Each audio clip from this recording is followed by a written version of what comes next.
4 Mother Bear saved baby from forest fire by creating underground tunnel. What she did was miraculous. The morning mist clung to the blackened trees like ghostly fingers, reluctant to let go of a forest that had been transformed overnight. Ethan Marshall adjusted his field glasses and took a slow, measured breath, tasting the lingering smoke that still drifted through the air 3 weeks after the fire had finally been contained.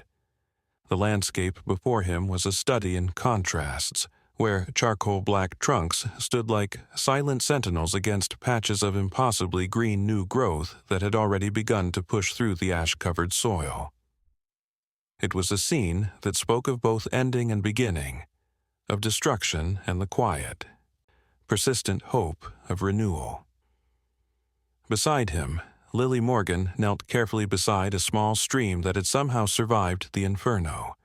its water running clear and cold despite the devastation that surrounded it.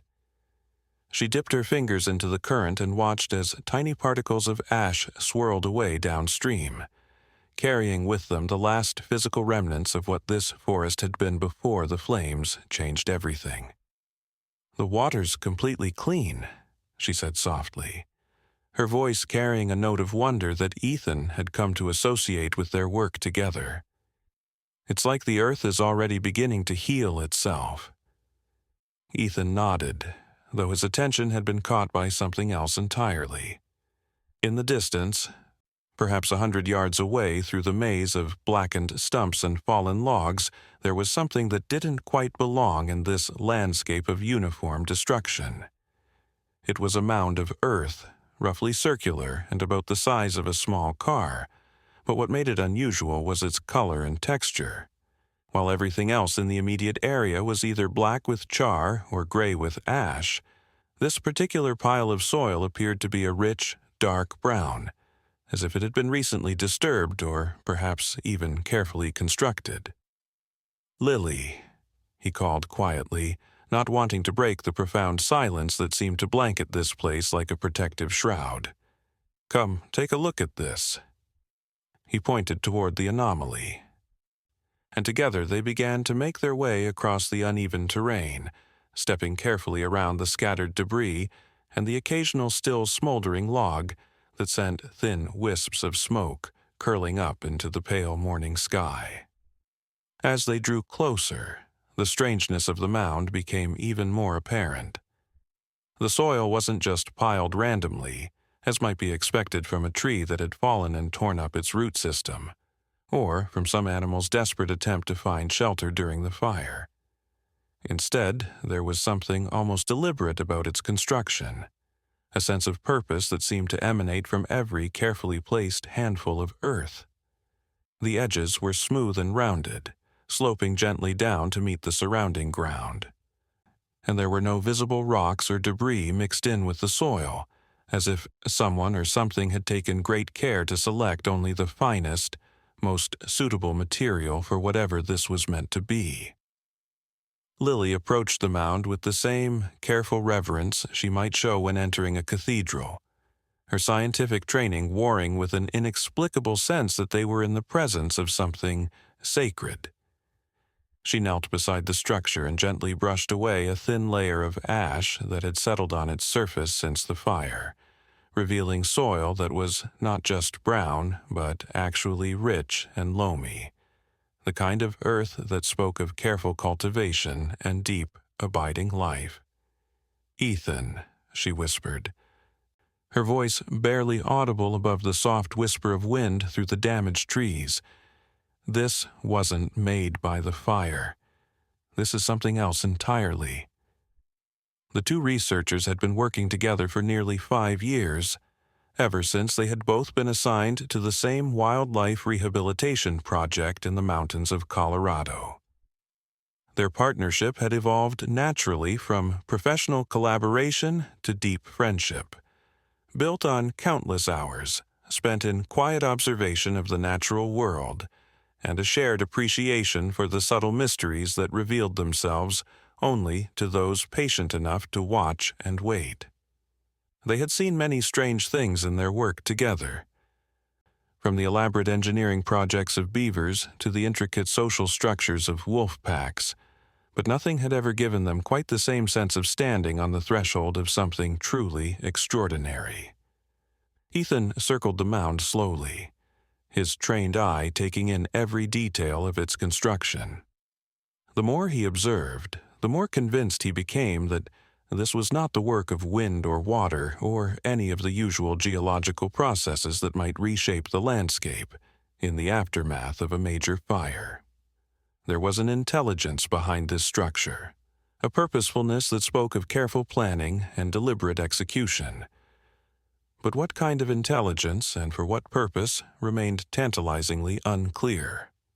The drone footage from last week showed something unusual in this area, Lily said, pulling out her tablet and scrolling through the images they had taken during their preliminary survey of the burn zone. But from the air, it just looked like another debris pile. It's only now, seeing it up close, that you can appreciate how different it really is. She held up the tablet so Ethan could see the aerial view, and indeed, from above, the mound appeared to be nothing more than another casualty of the fire's destructive passage through the forest. As they stood there in the growing warmth of the morning sun, both researchers became aware of a subtle but persistent sound that seemed to be coming from somewhere beneath their feet. It was barely perceptible, more felt than heard, a rhythmic vibration that pulsed through the ground like a slow, steady heartbeat. Ethan knelt and pressed his ear to the earth beside the mound, closing his eyes to better focus on the sensation. The sound was definitely there, though so faint that he might have dismissed it as his imagination, if not for the way Lily's eyes widened when she knelt beside him and did the same thing. "There's something down there," she said, her voice carrying a mixture of excitement and trepidation that perfectly matched Ethan's own feelings. Something alive. The implications of this discovery sent a shiver of anticipation through both of them, because if something had survived the fire by going underground, it would represent a remarkable adaptation that could change their understanding of how wildlife responds to natural disasters. They spent the next hour carefully documenting the mound from every angle,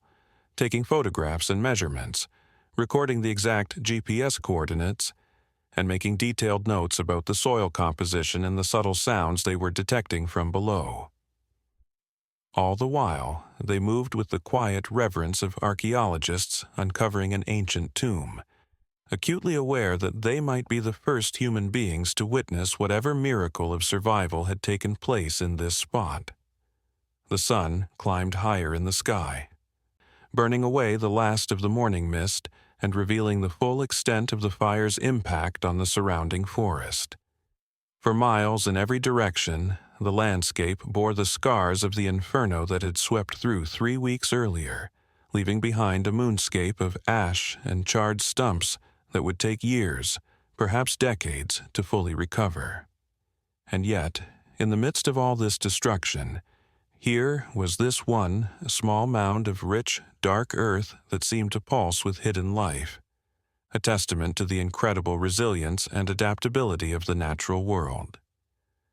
As they worked, Ethan found himself thinking about the countless stories of survival and renewal that he had witnessed during his years as a wildlife researcher. He had seen forests regenerate after devastating fires, watched as new species colonized areas that had been completely stripped of vegetation, and observed the remarkable ways in which animals adapted to changing conditions. But there was something about this particular discovery that felt different, more profound somehow, as if they were not just witnessing another example of nature's resilience, but actually standing in the presence of something that bordered on the miraculous.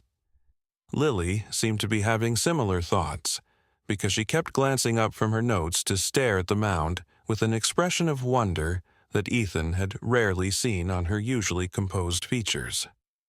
"You know," she said finally, breaking the comfortable silence that had settled between them, "in all our years of field work, I don't think we've ever encountered anything quite like this. It's as if someone took everything we know about animal behavior and survival instincts and then added something extra,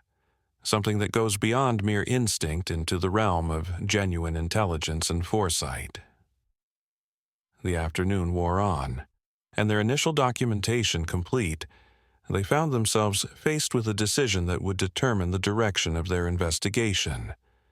They could continue to observe from the outside, taking measurements and making hypotheses about what might be hidden beneath the carefully constructed mound, or they could take the more invasive step of actually excavating part of the structure to see what lay beneath. It was a decision that carried significant weight, because if their suspicions were correct, and this was indeed some kind of survival shelter, disturbing it might put whatever was inside at risk. After much discussion, they decided on a compromise approach. Rather than digging directly into the mound itself, they would carefully explore its perimeter, looking for any natural openings or weak points that might allow them to peer inside without causing structural damage. This decision reflected not just their scientific training but also their deep respect for the natural world and their unwillingness to cause harm in the pursuit of knowledge. As they began their careful exploration of the mound's base, running their hands along its smooth surface and probing gently with small tools, they gradually became aware that the structure was even more sophisticated than they had initially realized. The soil wasn't just piled up randomly, but appeared to be layered in a specific pattern, with different types of earth and organic matter arranged in what seemed to be a deliberate sequence. There were layers of clay that would provide waterproofing, mixed with organic matter that would offer insulation, and even what appeared to be a network of small channels that might serve as ventilation shafts. "This is incredible," Ethan murmured as he carefully traced one of these channels with his finger, following its path as it curved around the base of the mound before disappearing into its interior. "It's like a complete life support system, designed to maintain a stable environment even under the most extreme conditions." The more they explored, the more convinced they became that they were looking at something that represented a quantum leap in animal engineering, a level of sophisticated planning and construction that challenged everything they thought they knew about wildlife behavior. As the sun began to sink toward the horizon,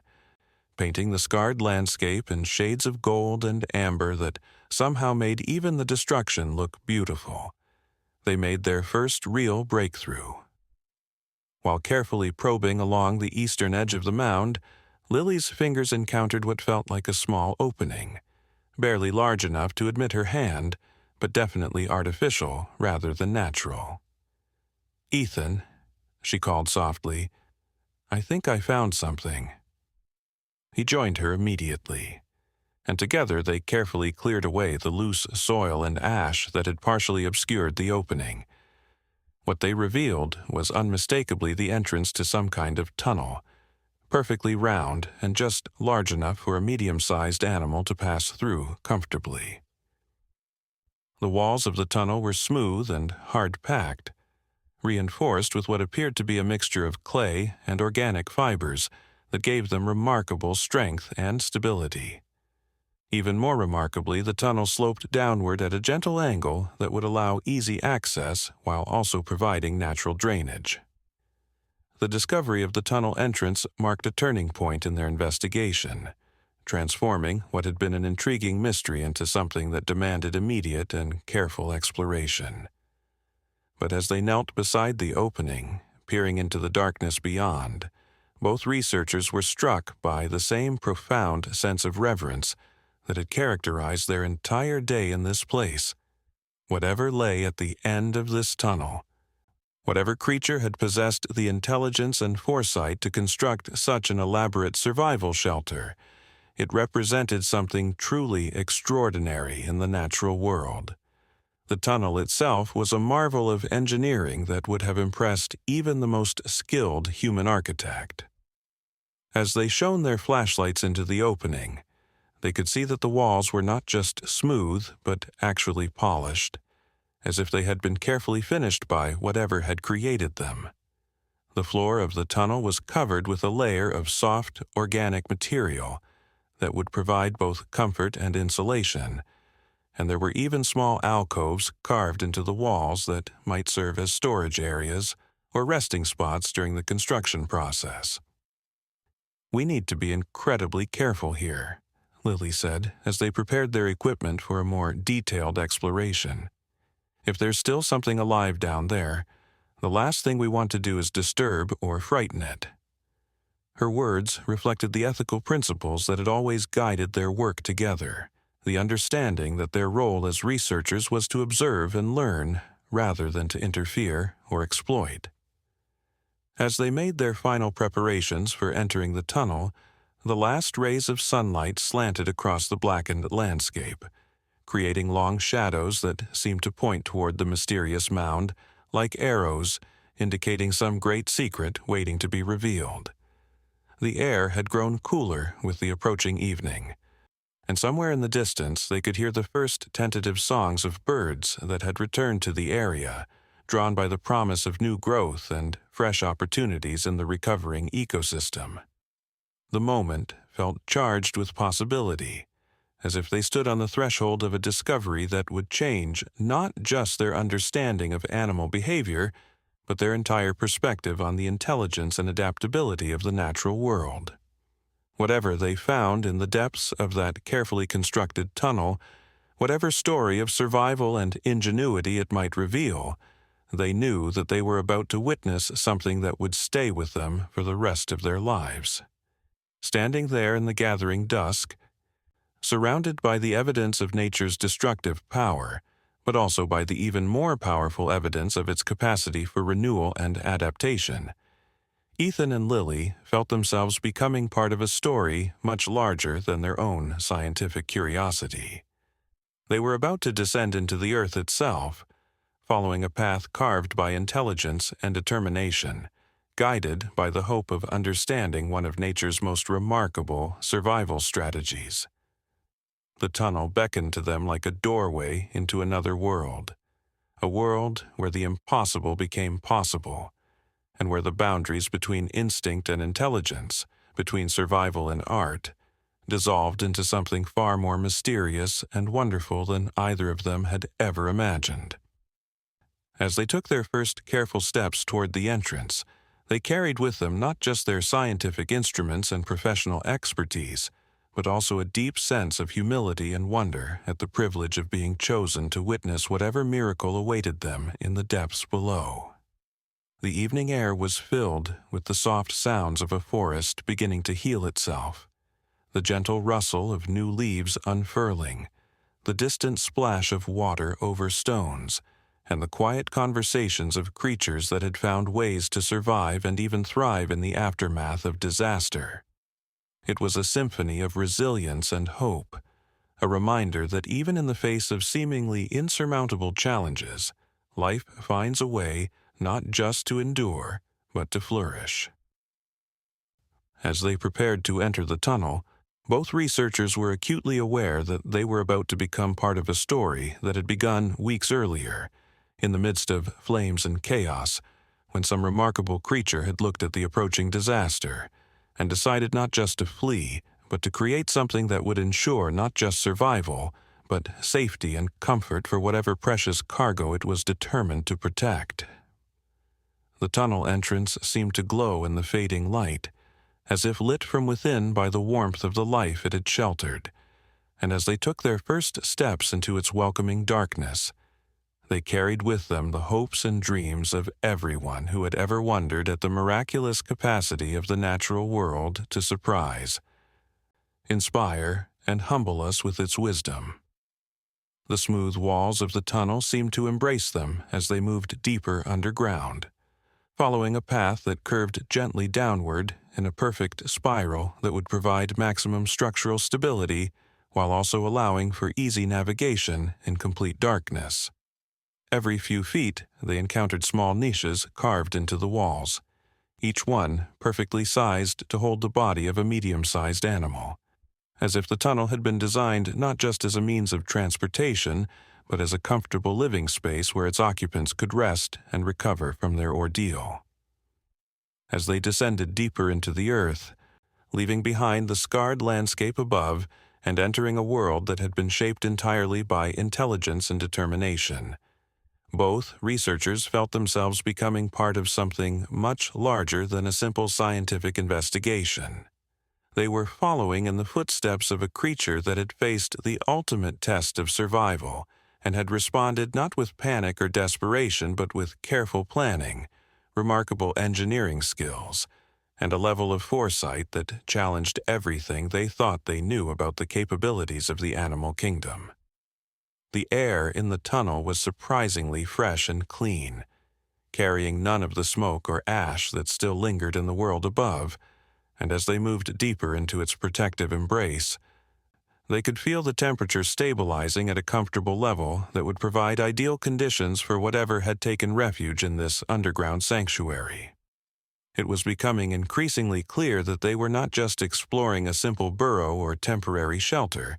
but rather a sophisticated survival system that had been designed and constructed with the same level of care and attention to detail that a human engineer might bring to the design of a space station or deep-sea habitat. With each step deeper into the tunnel, their sense of anticipation and wonder grew, fueled by the growing realization that they were about to witness something that would challenge their understanding of intelligence, survival, and the remarkable capacity of the natural world to surprise and inspire us with its ingenuity and determination. The tunnel seemed to stretch on indefinitely, spiraling deeper into the earth like a pathway to another world. And as they followed its gentle curves, they carried with them the growing certainty that whatever they found at its end would be something truly extraordinary, something that would change their lives and their understanding of the world around them forever. The walls of the tunnel told a story of incredible patience and determination, each smooth surface bearing the subtle marks of careful construction and thoughtful design. As they examined these details by flashlight, they could see evidence of multiple construction phases, as if the tunnel had been built in stages over an extended period of time, with each section carefully planned and executed to contribute to the overall integrity and functionality of the structure. It was the work of a master engineer, someone who understood not just the immediate requirements of survival, but also the long-term needs of comfort, safety, and sustainability. As they continued their descent, the tunnel began to widen slightly, and they could sense that they were approaching something significant, some central chamber or destination that would reveal the ultimate purpose of this remarkable underground construction. The air seemed to grow even fresher and more comfortable, and there was a subtle change in the acoustics that suggested they were entering a larger space, a room or cavern that had been carefully carved from the living earth and shaped into something that would provide the perfect environment for whatever precious cargo this tunnel had been designed to protect. Their flashlight beams began to reveal the edges of an opening ahead, and as they approached what was clearly the entrance to a larger chamber, both researchers felt their hearts begin to beat faster with anticipation and excitement. They were about to discover the heart of the mystery, the central purpose around which this entire elaborate construction had been designed. And they knew that whatever they found would be something that would stay with them for the rest of their lives, a memory that would remind them always of the incredible capacity of the natural world to surprise and inspire us with its wisdom and ingenuity. The chamber that opened before them as they emerged from the tunnel was a masterpiece of natural architecture, a perfectly circular room about the size of a small bedroom, with walls that curved gracefully up to a domed ceiling that had been reinforced with an intricate network of roots and packed earth that would provide both structural support and natural insulation. The floor was covered with a thick layer of soft, organic material that had been carefully arranged to provide maximum comfort and warmth, and the entire space radiated a sense of peace and safety that was almost palpable in the clean, fresh air. But it was not the remarkable architecture of the chamber that took their breath away as they stood in its entrance, their flashlight beams playing across its carefully constructed walls and ceiling.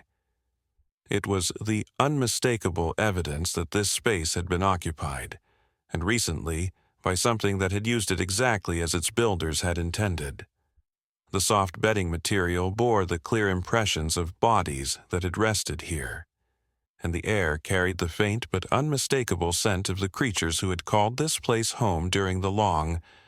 dangerous nights when the world above was consumed by flames and chaos. As they stood there in the profound silence of the underground chamber, surrounded by the evidence of one of nature's most remarkable survival strategies, both researchers felt themselves becoming part of a story that was much larger than their own scientific curiosity. They were witnessing the aftermath of a miracle of intelligence and determination, a testament to the incredible capacity of the natural world to respond to seemingly insurmountable challenges with creativity, ingenuity, and a level of planning and foresight that humbled and inspired them. The chamber seemed to pulse with the memory of the life it had sheltered, and as they moved carefully around its perimeter, documenting every detail of its construction and arrangement,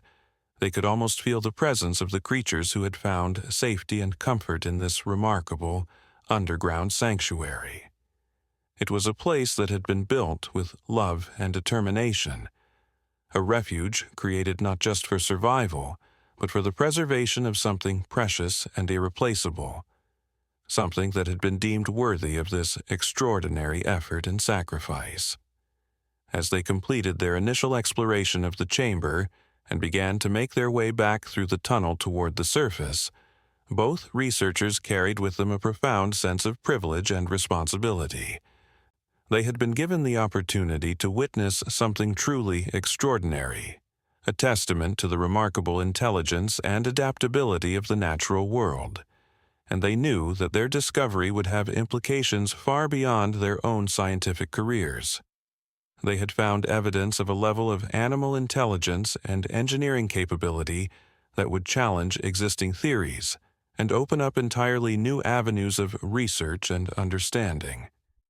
The journey back to the surface felt different from their descent, charged with the excitement of discovery and the weight of responsibility that came with being the first human beings to witness this remarkable survival story.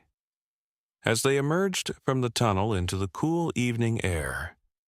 they found themselves looking at the scarred landscape around them with entirely new eyes, seeing not just the evidence of destruction, but also the promise of renewal and the incredible capacity of life to find ways not just to endure, but to flourish even in the face of seemingly insurmountable challenges. The stars were beginning to appear in the darkening sky above them, and as they stood beside the mysterious mound that had led them to their remarkable discovery, both researchers felt themselves becoming part of a story much larger than their own lives and careers. They had witnessed something that would change their understanding of the natural world forever, and they knew that the memory of this day would stay with them always. A reminder of the incredible capacity of life to surprise and inspire us with its wisdom, ingenuity, and determination. As they packed up their equipment and prepared to return to their base camp, they carried with them not just the scientific data and photographs that would document their discovery for the rest of the world, but also a profound sense of wonder and humility at the privilege of being chosen to witness one of nature's most remarkable survival stories. The tunnel and chamber they had explored represented something far more than just another example of animal adaptation and survival. They were evidence of a level of intelligence and foresight that challenged everything they thought they knew about the capabilities of the natural world. The evening air was filled with the sounds of a forest beginning to heal itself, and as they walked back through the moonlit landscape toward their camp, both researchers felt themselves becoming part of the ongoing story of renewal and regeneration that was already beginning to transform the scarred earth around them. They had discovered something that would change their lives and their understanding of the world forever. But more than that,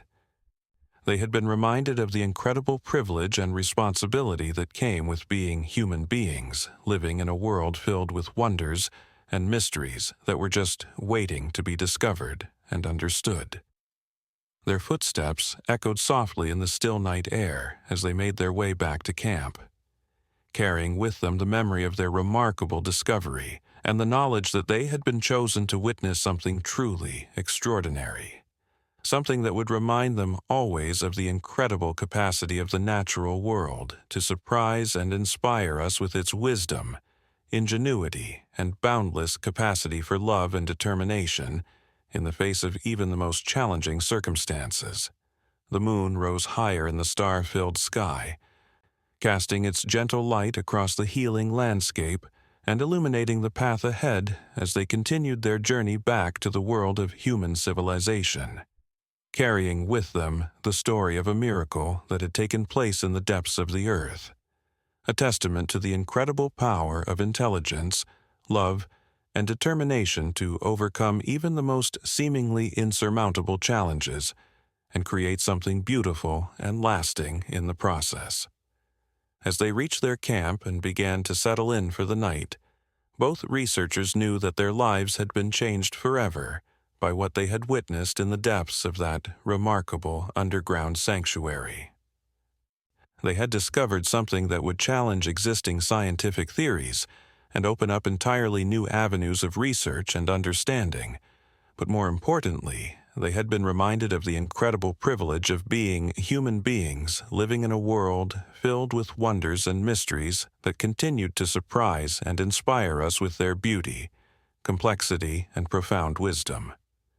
The fire they built to warm themselves and cook their simple evening meal seemed to connect them to the larger story of renewal and regeneration that was already beginning to transform the landscape around them. And as they sat beside its dancing flames, sharing their thoughts and reflections on the day's remarkable discoveries, they felt themselves becoming part of something much larger than their own individual lives and careers. They had witnessed a miracle of survival and adaptation, and they knew that the memory of this experience would stay with them always, a source of wonder and inspiration that would guide and inform their work for years to come. The night sky above them was filled with countless stars, each one a reminder of the vast and mysterious universe of which they were all a part, and as they prepared to sleep under that canopy of infinite possibility, both researchers carried with them the profound knowledge that they had been chosen to witness something truly extraordinary, something that would remind them always of the incredible capacity of life to find ways not just to survive, but to thrive and flourish even in the face of the most challenging and difficult circumstances. Chapter 2 begins. The morning came gently to the recovering forest, with soft rays of sunlight filtering through the sparse canopy of surviving trees and casting dappled shadows across the ash-covered ground. Ethan woke first, as was his habit during the field expeditions, and lay quietly in his sleeping bag for several minutes, listening to the subtle sounds of a world in the process of healing itself. Somewhere in the distance, he could hear the clear, sweet song of a bird that had returned to claim its territory in this transformed landscape, and closer at hand, the soft rustle of new growth pushing up through the fertile ash that now covered the forest floor. Lily stirred beside the dying embers of their campfire, and without speaking they both began the familiar routine of breaking camp and preparing for another day of exploration and discovery. But this morning felt different from all the others they had shared during their years of working together. Charged with the anticipation of returning to the remarkable underground chamber they had discovered the previous evening, and continuing their investigation of what was clearly one of the most extraordinary examples of animal engineering and intelligence either of them had ever encountered. As they made their way back through the recovering landscape toward the mysterious mound that had first caught their attention, both researchers found themselves moving with a sense of reverence and anticipation that reflected the profound impact of their previous day's discoveries. The tunnel and chamber they had explored represented something far beyond the usual examples of animal adaptation and survival that they had studied throughout their careers. And they knew that their continued investigation would likely reveal even more remarkable details about the intelligence and foresight that had gone into its construction. The mound looked different in the morning light,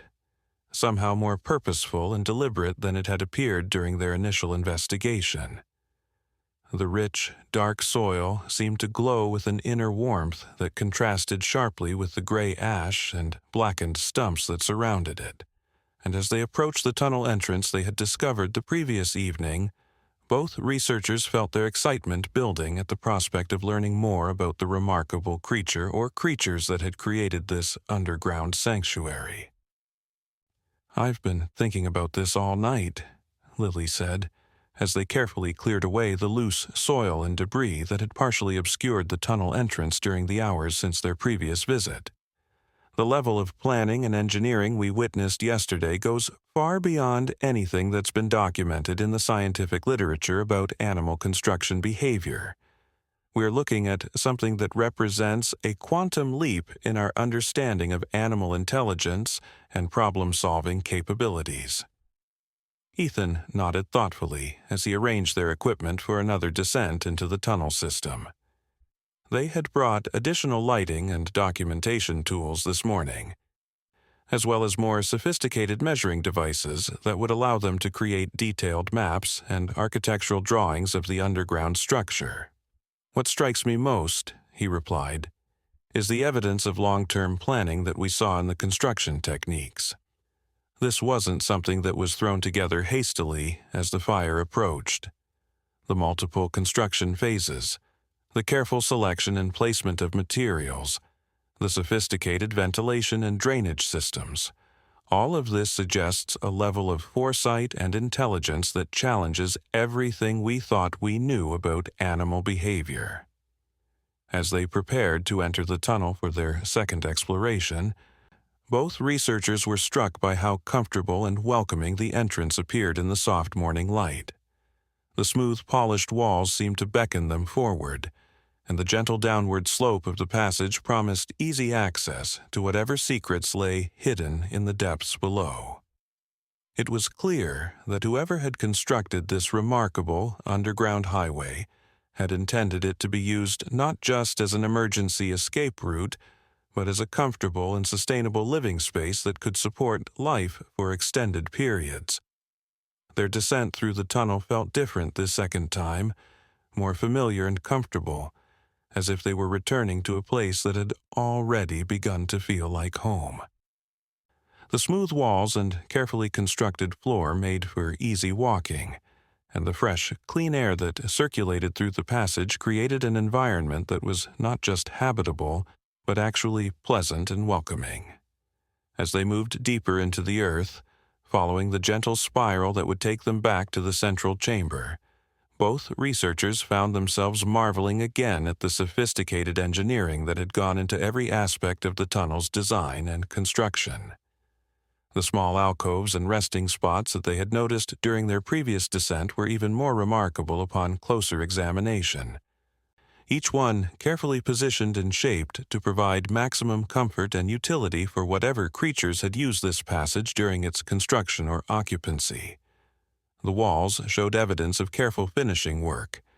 as if their creators had taken pride not just in the functional aspects of their construction, but also in its aesthetic qualities, creating something that was not just practical, but actually beautiful in its own unique way. As they approached the entrance to the central chamber, both researchers felt their anticipation building once again at the prospect of spending more time in that remarkable underground room, and perhaps discovering additional details about its construction and use that they had missed during their initial, brief exploration the previous evening. The chamber had felt almost sacred in its perfect proportions and careful construction, a testament to the incredible intelligence and determination of whatever creatures had created it as a refuge from the chaos and destruction that had consumed the world above. The chamber welcomed them back like an old friend, its perfectly circular walls and domed ceiling creating an environment that felt both intimate and spacious, protective and liberating. In the improved lighting they had brought with them this morning, they could see even more clearly the incredible attention to detail that had gone into every aspect of its construction, from the carefully woven network of roots and packed earth that reinforced the ceiling, to the sophisticated drainage channels that had been carved into the floor to prevent any possibility of flooding during heavy rains. But it was the bedding area that drew their attention most powerfully this second time, because in the brighter light they could now see details that had been hidden in the shadows during their previous visit. The soft organic material that covered the floor in the central area of the chamber was not just randomly scattered leaves and grass, but rather a carefully constructed nest that had been woven together with remarkable skill and attention to both comfort and functionality. The materials had been selected and arranged with the same level of care that a human parent might bring to preparing a nursery for a beloved child. "Look at this," Lily whispered, kneeling beside the nest and pointing to details that were now clearly visible in their improved lighting. "These aren't just random materials that were gathered hastily during the emergency. Every piece has been carefully selected and placed for maximum comfort and insulation. And look here," she continued, indicating a section of the nest that was slightly different from the rest. "This area has been specifically prepared for something small and vulnerable, something that would need extra protection and warmth." The implications of this discovery sent a thrill of excitement and wonder through both researchers, because it suggested that the chamber had been designed and constructed not just as a general survival shelter but as a nursery, a place where new life could be protected and nurtured during the most dangerous and challenging circumstances imaginable. The level of planning and foresight this represented was staggering, suggesting that whatever creature had built this underground sanctuary had not been thinking just about immediate survival, but about the long-term continuation of its species and the protection of the most vulnerable members of its family. As they continued their detailed examination of the chamber, documenting every aspect of its construction and arrangement, they began to notice additional features that had escaped their attention during their first visit. There were small storage areas carved into the walls, each one perfectly sized to hold specific types of supplies that would be needed during an extended underground stay.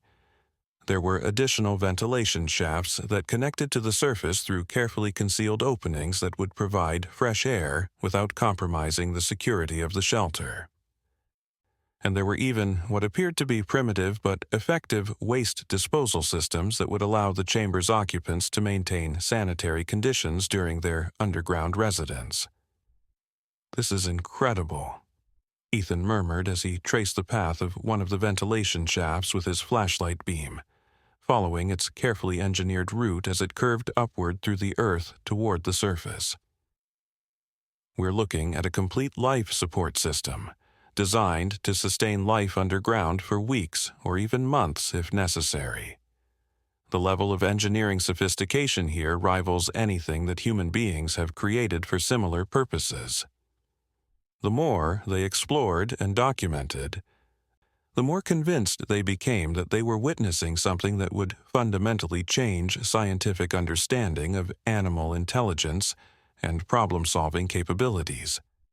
This was not just another example of instinctive behavior or simple adaptation to environmental challenges, but rather evidence of genuine intelligence, planning, and engineering skills that had previously been thought to be uniquely human characteristics.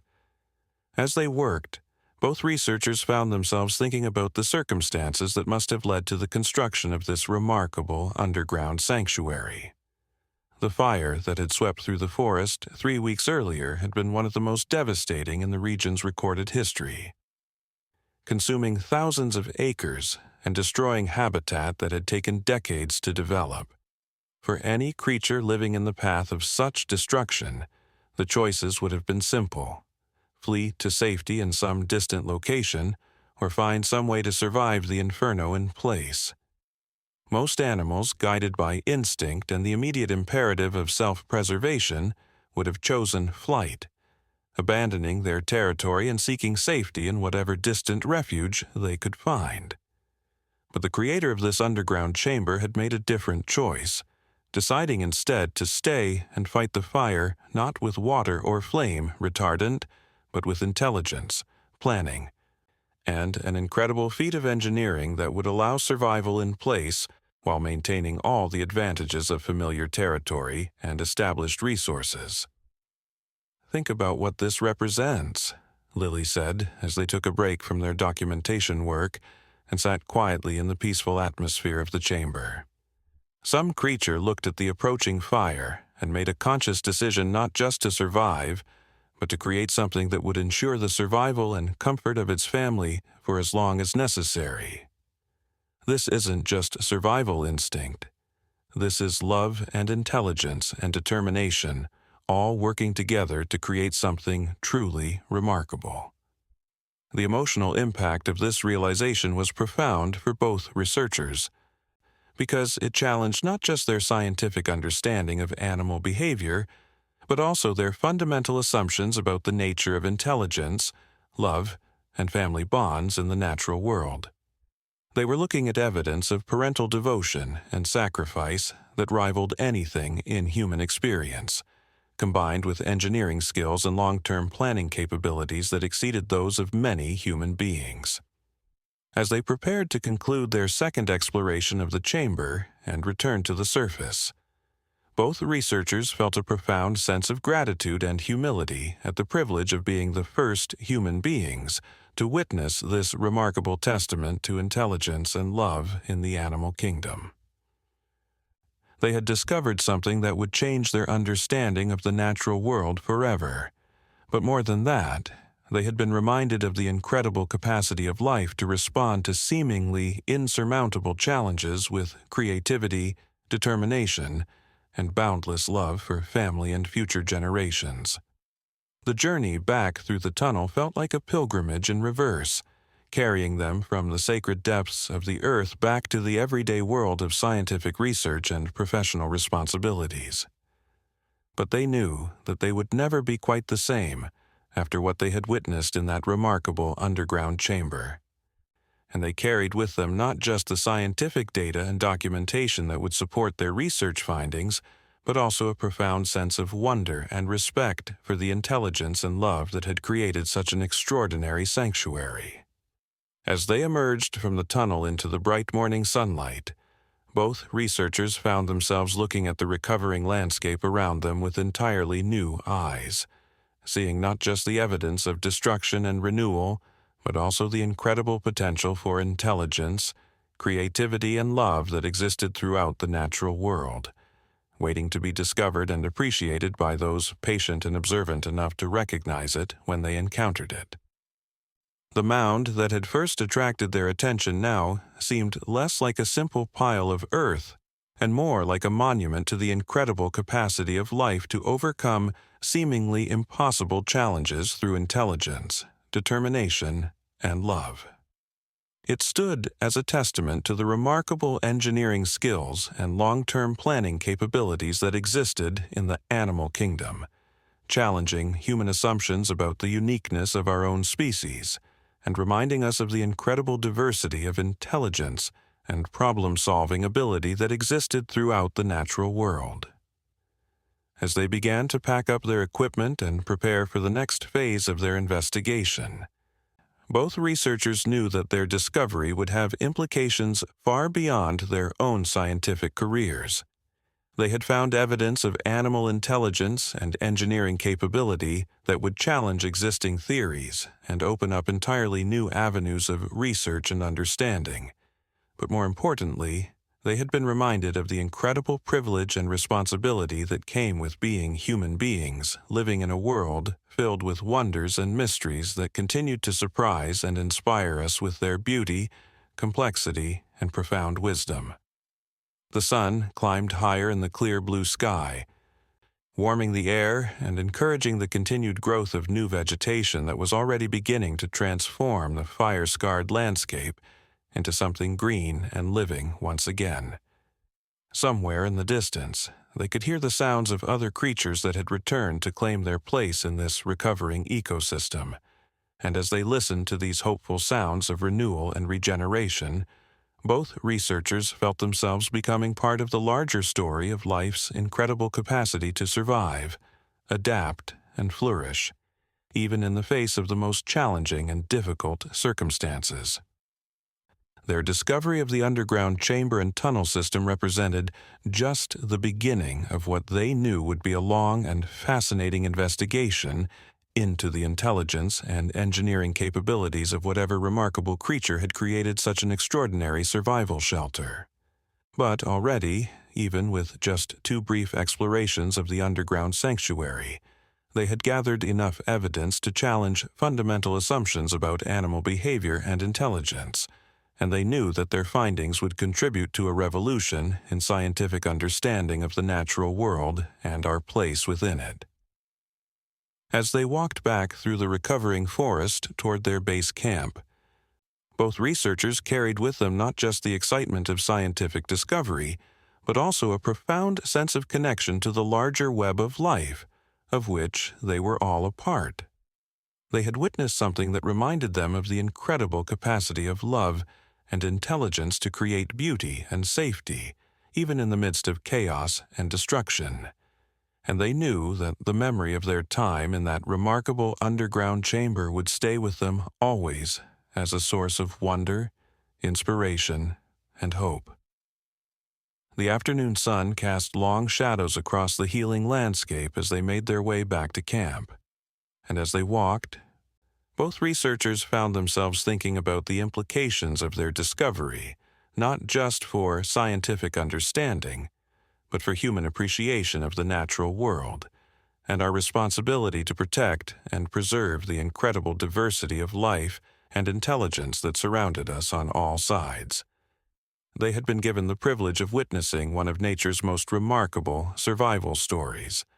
and they knew that this privilege came with the responsibility to share their discovery with the world in a way that would inspire greater respect and appreciation for the intelligence and love that existed throughout the animal kingdom. Their campfire that evening seemed to connect them not just to their own immediate needs for warmth and sustenance, but to the larger story of life's incredible journey through time, adapting and evolving, and finding ever more creative and beautiful ways to survive and flourish in an ever-changing world. As they sat beside the dancing flames, sharing their thoughts and reflections on the day's remarkable discoveries, they felt themselves becoming part of something much larger than their own individual lives and careers, part of the ongoing story of intelligence and love and determination that had created the underground sanctuary they had been privileged to explore. The stars began to appear in the darkening sky above them, each one a reminder of the vast and mysterious universe of which they were all a part. And as they prepared to sleep under that canopy of infinite possibility, both researchers carried with them the profound knowledge that they had been chosen to witness something truly extraordinary, something that would remind them always of the incredible capacity of life to surprise and inspire us with its wisdom, ingenuity, and boundless capacity for love and sacrifice in service of family and future generations.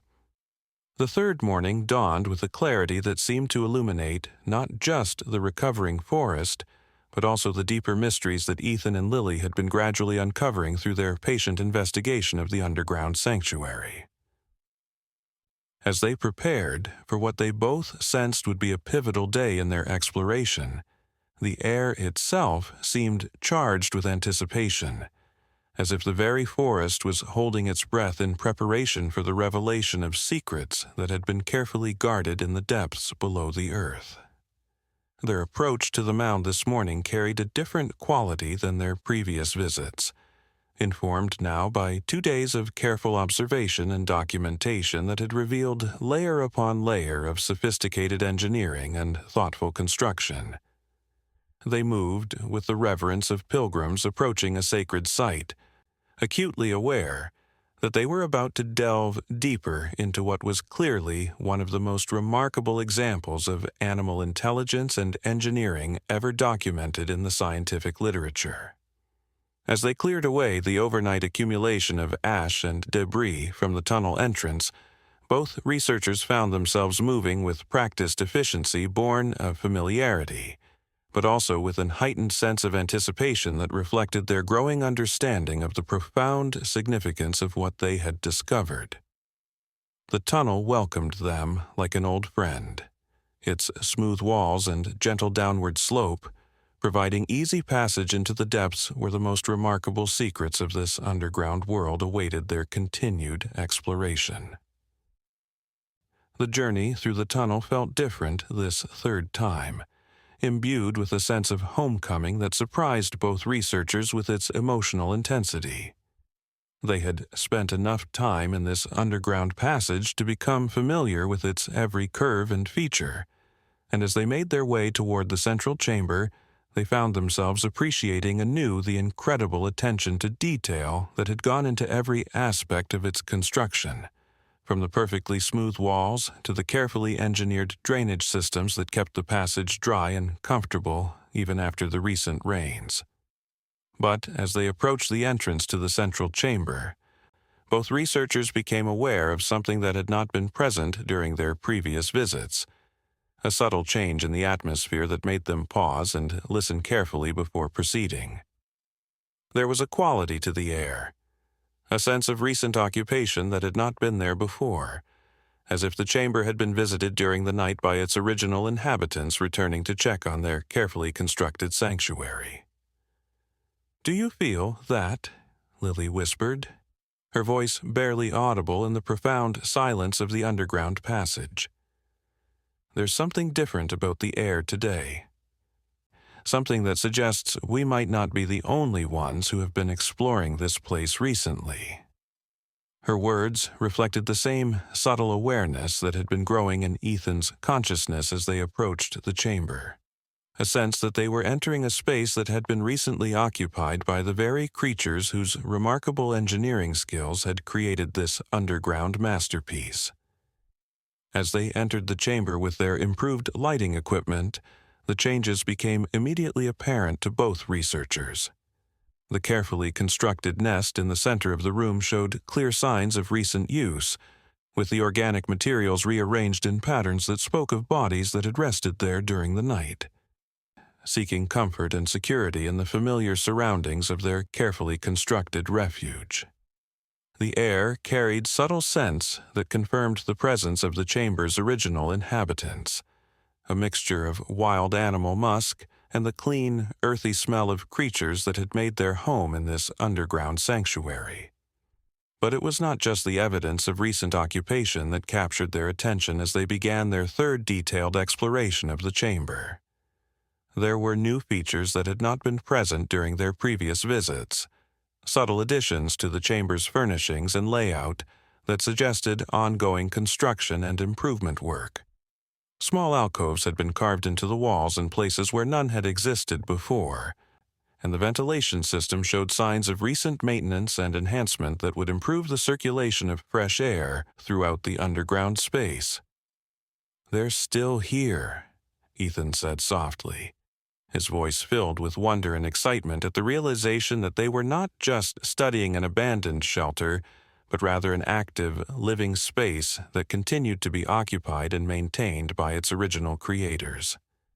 Not only did they survive the fire by creating this incredible underground sanctuary, but they're still using it, still improving it, still calling it home. The implications of this discovery were staggering, because it meant that their investigation was not just an archaeological exploration of past events, but rather an ongoing study of active animal engineering and construction behavior. As they continued their exploration of the chamber, documenting the new features and changes that had occurred since their previous visit, Both researchers began to piece together a more complete picture of what had transpired in this underground sanctuary during the weeks since the fire had swept through the forest above. The evidence suggested that the chamber had been occupied continuously since its construction, serving not just as an emergency shelter during the immediate crisis, but as a permanent or semi-permanent residence that provided ongoing protection and comfort for its inhabitants. The sophistication of the recent improvements was remarkable, showing the same level of intelligent planning and careful execution that had characterized the original construction of the chamber and tunnel system. New storage areas had been carved into the walls with precision that would have impressed a professional excavator, and the drainage system had been enhanced with additional channels that would provide even better protection against flooding during the heavy rains that were common in this region during certain seasons of the year. But perhaps most remarkable of all were the subtle artistic touches that had been added to the chamber's interior, decorative elements that served no obvious functional purpose but rather seemed to reflect an aesthetic sensibility that went far beyond mere survival concerns. Small arrangements of colorful stones and interesting pieces of wood had been placed in strategic locations around the chamber, creating focal points that added beauty and visual interest to the underground space. These decorative elements suggested a level of cultural sophistication that challenged fundamental assumptions about the nature of animal consciousness and the capacity for aesthetic appreciation in non-human species. "Look at this," Lily said, directing Ethan's attention to a particularly striking arrangement of smooth river stones that had been carefully placed near the entrance to the chamber. These stones didn't just happen to end up here by accident. They've been deliberately selected and arranged according to some aesthetic principle that we can only begin to appreciate. We're looking at evidence of artistic sensibility in the animal kingdom, something that goes far beyond mere survival instinct or practical construction needs. The emotional impact of this realization was profound for both researchers, because it suggested that they were not just studying remarkable engineering skills but rather a complete culture, a way of life that included not just practical concerns about survival and comfort, but also appreciation for beauty and artistic expression. The chamber was not just a shelter but a home in the fullest sense of the word, a place where its inhabitants could not only survive, but actually thrive and express their deepest aesthetic and cultural values. As they spent more time in the chamber, both researchers became increasingly aware of the profound sense of peace and contentment that seemed to permeate the underground space. There was something about the perfect proportions of the room, the careful attention to both functional and aesthetic details, and the overall atmosphere of safety and comfort that created an environment that was not just habitable, but actually conducive to happiness and well-being. It was clear that whoever had created this sanctuary had been thinking not just about immediate survival needs, but about the long-term psychological and emotional requirements of living underground for extended periods. The ventilation system, which they had initially appreciated primarily for its functional efficiency, now revealed additional layers of sophistication that suggested an understanding of the psychological as well as physical needs of the chamber's inhabitants. The carefully positioned air shafts not only provided fresh oxygen and removed stale air, but also created subtle air currents that carried sounds and scents from the world above, maintaining a connection to the larger forest ecosystem that would help prevent the sense of isolation and confinement that might otherwise result from extended underground residence. "This is extraordinary," Ethan murmured as he traced the path of one of the air shafts with his flashlight, noting the way it curved and branched to create optimal air circulation while also providing acoustic connections to the surface world. They've created a complete sensory environment down here, one that maintains connection to the natural world above while providing complete protection from its dangers. The level of psychological sophistication this represents is unprecedented in the animal behavior literature. As they continued their exploration and documentation, both researchers began to appreciate the full scope of what they had discovered in this underground sanctuary. They were not just looking at an impressive example of animal engineering, but rather at evidence of a complete alternative lifestyle, a way of living that combined the security of underground protection with all the comforts and aesthetic pleasures that made life worth living. The chamber represented a perfect synthesis of practical necessity and cultural sophistication, a testament to the incredible capacity of animal intelligence to create not just survival solutions, but genuine works of art and engineering that rivaled anything in human civilization. The storage areas that they had initially noted for their functional efficiency now revealed themselves to be organized according to principles that suggested not just practical considerations, but also cultural values and aesthetic preferences. Different types of materials were stored in different areas according to criteria that went beyond simple utility to include considerations of color, texture, and even scent. The overall effect was that of a carefully curated living space where every element had been chosen and placed according to both practical and aesthetic criteria. As they prepared to conclude their third exploration of the chamber, both researchers felt a profound sense of privilege and responsibility at having been chosen to witness this remarkable testament to animal intelligence and cultural sophistication. They had discovered something that would challenge fundamental assumptions about the nature of consciousness, intelligence, and aesthetic appreciation in the animal kingdom. But more than that, they had been given a glimpse into a way of life that represented a genuine alternative to the surface world. A complete and satisfying existence that had been created through intelligence, planning, and an aesthetic sensibility that rivaled anything in human culture. The journey back through the tunnel felt like a transition between two completely different worlds, carrying them from the perfect, controlled environment of the underground chamber back to the chaotic, unpredictable world of the recovering forest above.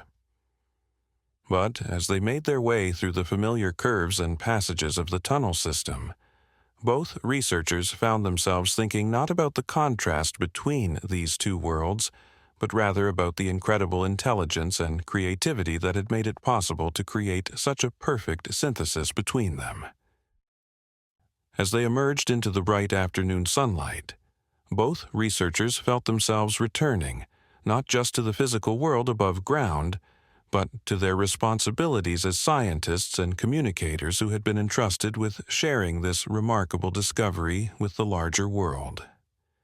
They carried with them not just scientific data and documentation, but also a profound appreciation for the intelligence, creativity, and cultural sophistication that existed throughout the natural world,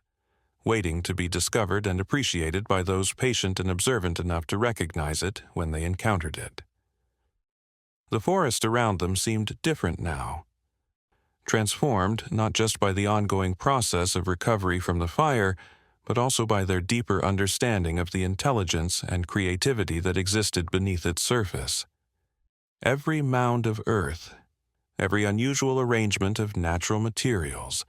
every subtle sign of animal activity now carried the potential for remarkable discoveries that could challenge and expand human understanding of the natural world and our place within it. As they made their way back toward their base camp, both researchers found themselves walking more slowly than usual, reluctant to leave behind the immediate vicinity of their remarkable discovery and return to the everyday world of scientific reports and professional responsibilities. The underground sanctuary had become more than just a research site for them. It had become a source of wonder and inspiration that would influence their understanding of the natural world for the rest of their lives. The afternoon sun cast long shadows across the recovering landscape, and as they walked, both researchers found themselves thinking about the implications of their discovery, not just for scientific understanding, but for human appreciation of the intelligence and creativity that surrounded us on all sides in the natural world. They had been privileged to witness something that challenged fundamental assumptions about the uniqueness of human intelligence and cultural sophistication, and they knew that this privilege came with the responsibility to share their discovery in a way that would inspire greater respect and appreciation for the remarkable creatures with whom we shared this planet. Their campfire that evening felt like a bridge between the two worlds they had been exploring: the underground sanctuary with its perfect control and aesthetic sophistication, and the wild, recovering forest with its chaotic energy and unpredictable beauty. As they sat beside the dancing flames, sharing their thoughts and reflections on the day's remarkable discoveries, they felt themselves becoming part of a larger story about the incredible diversity of intelligence and creativity that existed throughout the natural world. The stars appeared in the darkening sky above them, and as they prepared for sleep, both researchers carried with them the profound knowledge that they had been chosen to witness something that would change their understanding of the world forever. They had discovered evidence of intelligence, creativity, and cultural sophistication in the animal kingdom that rivaled anything in human civilization, and they knew that the memory of their time in that remarkable underground sanctuary would stay with them always as a source of wonder, inspiration, and humility in the face of the incredible diversity of life and consciousness that surrounded them on all sides. Chapter 4 begins. The fourth morning brought with it a sense of completion and revelation that seemed to emanate from the very air itself, as if the forest had been waiting for this particular day to reveal the final, most profound secrets of the underground sanctuary that had captured the hearts and minds of both researchers over the past several days of intensive exploration and discovery. As Ethan and Lily prepared for what they both sensed would be their final descent into the tunnel system, there was a quality of anticipation in the atmosphere that spoke of mysteries about to be resolved and understanding about to be achieved. Their approach to the mound this morning carried with it all the accumulated knowledge and emotional investment of their previous explorations, but also something new, a sense that they were about to witness the culmination of their investigation in a way that would provide not just scientific understanding, but genuine wisdom about the nature of intelligence, love, and survival in the natural world. The tunnel entrance seemed to glow in the soft morning light, as if illuminated from within by the warmth and life that had been nurtured in its protective depths. As they made their way through the now familiar passage, both researchers found themselves moving with a combination of confidence born of experience and reverence, born of deep appreciation for the remarkable intelligence that had created this underground masterpiece. The smooth walls and perfectly engineered curves of the tunnel felt like old friends welcoming them back, and the fresh, clean air that circulated through the passage carried with it subtle scents and sounds that suggested they were about to encounter something even more remarkable than anything they had discovered during their previous visits. The chamber welcomed them back with its usual atmosphere of peace and safety, but as they entered with their lighting equipment, both researchers immediately became aware that something extraordinary was taking place in this underground sanctuary. The air was filled with soft, gentle sounds that spoke of life and activity, and as their eyes adjusted to the improved lighting, they found themselves witnessing a scene that took their breath away and filled their hearts with wonder and joy. There, in the carefully constructed nest at the center of the chamber, was the answer to all the mysteries they had been gradually uncovering over the past several days of exploration. A large, beautiful bear was resting comfortably in the soft bedding, and nestled against her warm body was a small, perfectly healthy cub that could not have been more than a few weeks old. The mother bear looked up at them with calm, intelligent eyes that showed no fear or aggression, but rather a kind of peaceful acknowledgement of their presence, as if she had been expecting them and understood that they posed no threat to her or her precious offspring. The emotional impact of this discovery was overwhelming for both researchers, because it provided the final, perfect piece of the puzzle they had been working to solve ever since they first encountered the mysterious mound of earth that had led them to this remarkable underground world. Everything they had observed and documented over the past several days suddenly made perfect sense. From the sophisticated engineering of the tunnel and chamber system to the careful attention to comfort and aesthetics that had characterized every aspect of the construction. This was not just a survival shelter but a nursery, a place where new life could be brought into the world and nurtured in complete safety and comfort. "She built all of this," Lily whispered, her voice filled with awe and wonder as she watched the mother bear gently nuzzle her cub, ensuring that the tiny creature remained warm and comfortable in the perfect environment that had been created for its protection. She saw the fire coming, and she didn't just think about her own survival. She thought about the new life she was carrying and created this entire underground sanctuary to ensure that her baby would have the best possible start in life, no matter what happened in the world above. The level of foresight and planning that this represented was staggering, because it meant that the mother bear had begun construction of the underground sanctuary weeks or even months before the fire, anticipating the needs of a cub that had not yet been born, and creating an environment that would provide not just survival, but optimal conditions for growth and development. The sophisticated engineering, the attention to comfort and aesthetics, the complete life support systems,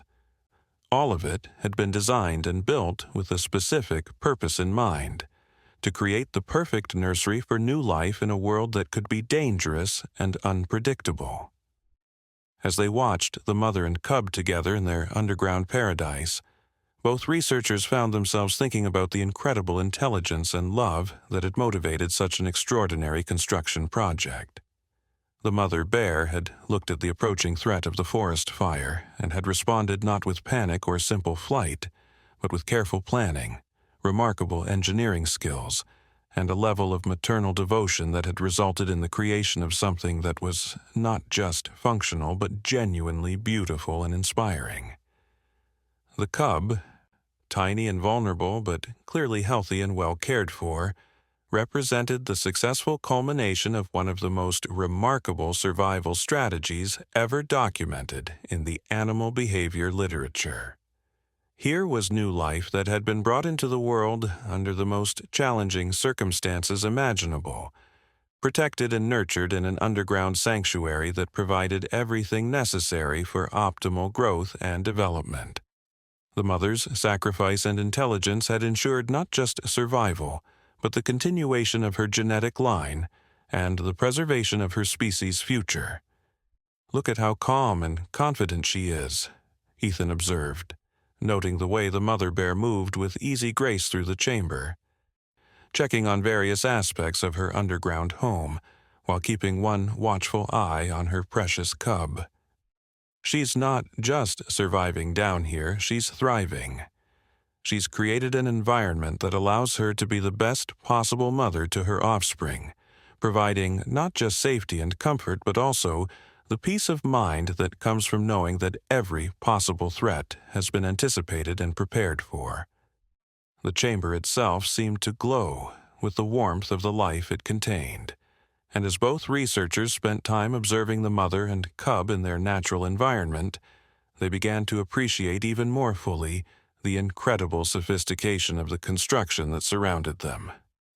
Every aspect of the underground sanctuary had been designed with the specific needs of a nursing mother and her cub in mind, from the perfect temperature control provided by the insulation and ventilation systems to the soft, comfortable bedding that would cushion and protect the most vulnerable stages of the cub's early development. The storage areas that they had noted during their previous explorations now revealed their true purpose as they watched the mother bear access carefully hoarded supplies of food and nesting materials that would sustain both her and her cub through the long weeks of recovery and growth that lay ahead. The level of planning and preparation that this represented was remarkable, suggesting an understanding of the long-term requirements of child-rearing that went far beyond simple instinctive behavior to approach genuine wisdom and foresight. As they continued their observation, both researchers became increasingly aware of the profound emotional bond between the mother bear and her cub,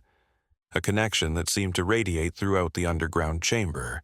and transform it from a simple shelter into a genuine home filled with love and warmth. The mother's every movement was guided by consideration for her offspring's comfort and safety, and the cub responded with the complete trust and contentment that comes from being perfectly cared for in an environment designed specifically for its needs. The artistic touches that they had noted during their previous visits to the chamber now revealed their deeper significance, as they realized that the mother bear had not just created a functional survival shelter, but had actually decorated and beautified the space in ways that would provide visual and sensory stimulation for her developing cub. The carefully arranged stones and pieces of wood were not just random decorations, but rather a kind of primitive nursery decor, designed to create an environment that would encourage the cub's curiosity and support its cognitive development. "This is incredible," Lily said softly. Her voice filled with emotion as she watched the mother bear gently guide her cub toward a small alcove that had been specifically prepared as a play area, complete with interesting objects and textures that would provide appropriate stimulation for a young bear's developing senses. She's not just ensuring her cub's physical survival, she's actually providing enrichment and educational opportunities that will support optimal development. We're witnessing parental care that rivals anything in human civilization. The more they observed, the more convinced both researchers became that they were witnessing something that would fundamentally change scientific understanding of animal intelligence, parental behavior, and the capacity for long-term planning and cultural transmission in non-human species. The mother bear was not just following instinctive behaviors, but was actively teaching her cub about their underground world, showing the young animal how to navigate the tunnel system, how to access the various storage areas and facilities, and how to appreciate and maintain the aesthetic elements that made their shelter not just functional but beautiful. As the morning progressed and they continued their observation of the mother and cub in their underground paradise, both researchers found themselves thinking about the broader implications of what they were witnessing. The forest fire that had seemed like such a devastating catastrophe had actually provided the catalyst for one of the most remarkable examples of intelligence, planning, and parental devotion ever documented in the scientific literature. The mother bear had transformed a potential disaster into an opportunity to create something beautiful and lasting, a legacy that would benefit not just her own offspring but potentially future generations of bears who might learn from her example. The underground sanctuary represented more than just a survival strategy. It was actually a form of cultural innovation that could potentially be passed down through generations, creating a new tradition of underground construction and engineering that would enhance the survival prospects of the entire bear population in the region. The mother bear had not just solved an immediate problem but had actually created a new way of life that combined the best aspects of traditional bear behavior with remarkable innovations in engineering and environmental control. As they prepared to conclude their observation and begin their final journey back to the surface,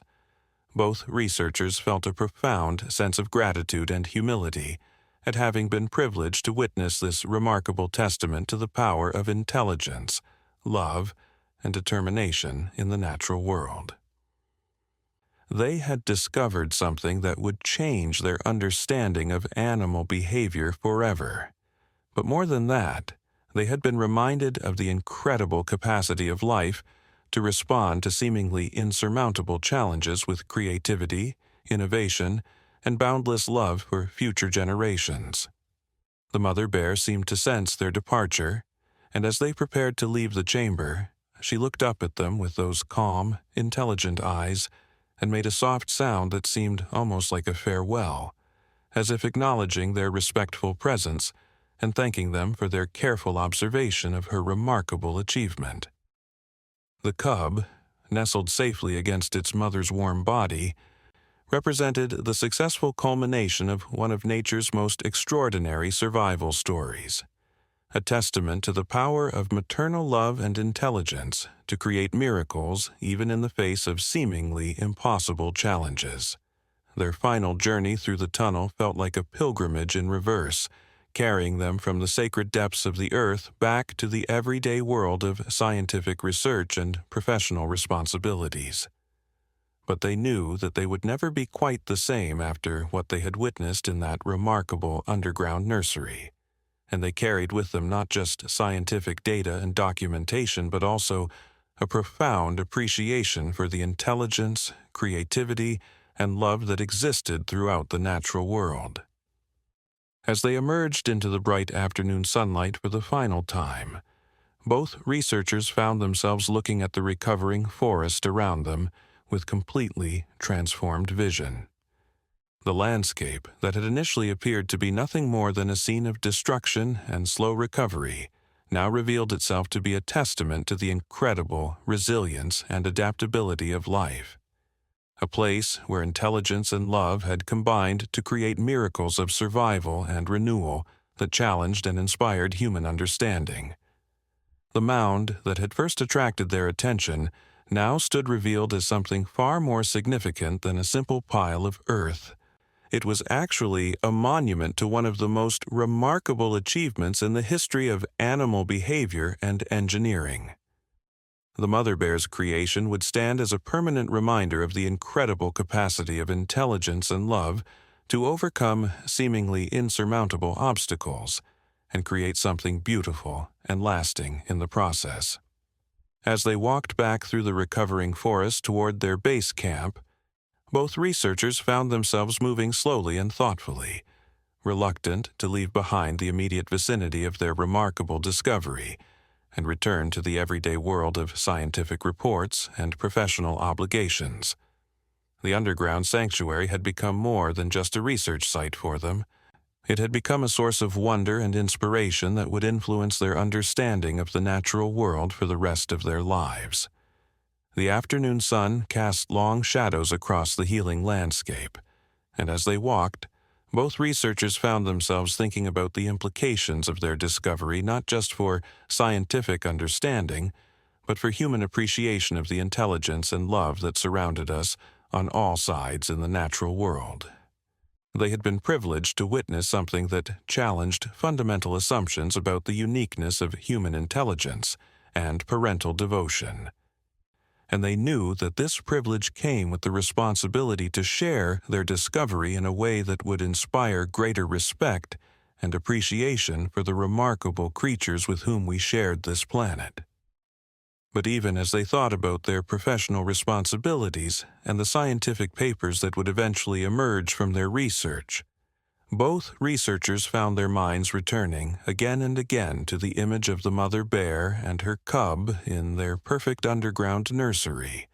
a testament to the power of intelligence and love to create beauty and safety, even in the midst of chaos and destruction. It was an image that would stay with them always, a source of wonder and inspiration that would remind them of the incredible privilege of being human beings living in a world filled with miracles and mysteries that continue to surprise and humble us with their wisdom and beauty. Their final campfire that evening felt like a celebration of completion and new beginning, a bridge between the remarkable discovery they had made and the larger world to which they would soon return to share their findings. As they sat beside the dancing flames, sharing their thoughts and reflections on the extraordinary experience they had shared, they felt themselves becoming part of a larger story about the incredible capacity of life to surprise and inspire us with its intelligence, creativity, and boundless capacity for love and sacrifice in service of future generations. The stars appeared in the darkening sky above them, each one a reminder of the vast and mysterious universe of which they were all a part. And as they prepared for their final night in the recovering forest, both researchers carried with them the profound knowledge that they had been chosen to witness something truly extraordinary. They had discovered evidence of intelligence, love, and engineering capability in the animal kingdom that rivaled anything in human civilization, and they knew that the memory of their time with the mother bear and her cub would stay with them always as a source of wonder, inspiration, and humility in the face of the incredible diversity and beauty of life on Earth. As they settled into their sleeping bags under the canopy of stars, both researchers found themselves thinking not about the scientific implications of their discovery or the professional opportunities it might create, but rather about the simple, profound truth they had witnessed in the depths of the Earth. That intelligence and love, working together, could create miracles that transcended the boundaries between species and reminded us all of the incredible privilege and responsibility of being part of the great web of life that connected all living things in bonds of mutual dependence and shared wonder. The gentle sounds of the recovering forest provided a lullaby as they drifted off to sleep, and in their dreams they returned again to that perfect underground chamber where a mother's love had created a sanctuary that would protect and nurture new life, ensuring that the future would be filled with the same intelligence, creativity,